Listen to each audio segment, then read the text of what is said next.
Yo, yo, yo. Tol, kamusta? Ayos lang, tol. Ang laki yata ng iniisip mo, tol, ah. Ano bang problema, tol? Ano pa ba? Hindi love shit. Love shit nga naman, oh.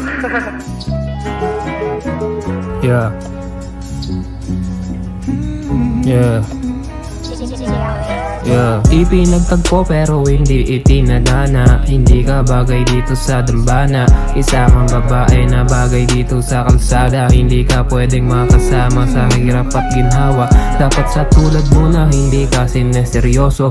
Masyadong nasanay kang babae na abusado. Sa katulad mo na hindi ka naman interesado sa lahat ng ginagawa mong hindi na makatao. Hindi ko na rin masisi ang sarili, ba't ko to nagagawa? Sa katulad mo wala naman ako mapapala.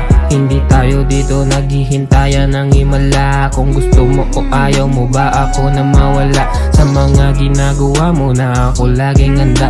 Totoo ba yung sinasabi mo sa akin o isang banta? Sa panahong kalungkutan wala ka namang ginagawa. Di ko hahayaan magkasama pa tayong dalawa. Damn man, fuck love. Kung kailan nagseryoso, doon mo niloko. Kung kasalanan ko, tatanggapin ko. Pero sana tanggapin mo din na pareho tayo, no? Di na magbabago yun. Kung nagawa mo noon, magagawa mo din ngayon. Galing mo kasi, paniwala mo ako. Hindi ka manloloko, kaso niloko mo ba din ako? Kaya pakinggan mo to, bitch. Tangin na sinanay mo ako na lagi kang kausap. Sa huli ko di na pagtanto na tayo di uusad. Sana di na lang tayo nag-usap. Kung ipapadama mo sa akin iyan ang hirap.